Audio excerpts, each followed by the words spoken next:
Mira, chaval, se acaba de pillar uno. Buah, chaval. Mirad esto, tío. Vosotros, mirad esto, tío. Oye, tú mira la potera, mira el calamar, ¿Cómo pueden tío. hacer eso ahora? Esto, catch and release, bro. Ahí fue, para el agua. Anda ahí uno, chavales. Acabo de ver que se está llevando la potera, pero mi madre debe ser como el que saqué antes, tío. Ahí está, mira. Ahí está. Va, es que es una locura que salgan tan pequeños, tío. Es una locura. Hoy vamos a hacer catch and release. Vaya microbios, ¿no? O también de una trucha, porque este es más contaminado. Mirad otro, chavales. Buah, soy buenísimo en este juego. Chipichuelos, brother. Chipichuelos enanos, tío. Otro, chavales. Buah, hoy estoy on fire, Hoy estoy on fire, chavales.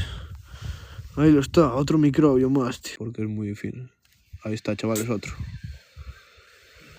Ahí estamos, tío. Opa. Buah, están saliendo chipis. Mirad, otro chipi. Hay otro, chavales. Y activo, Hoy estoy activo, chavales. Ahí estamos.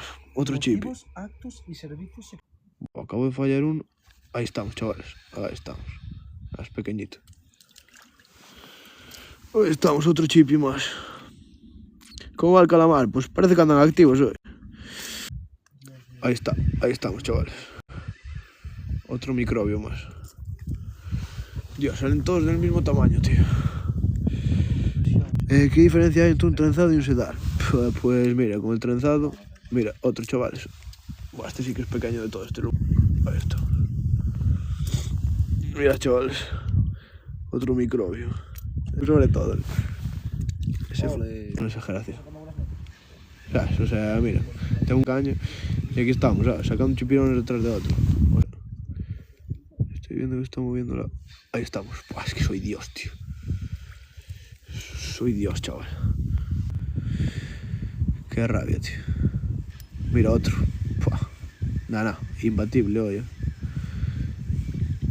Hoy estamos aquí dando cátedra, chavales.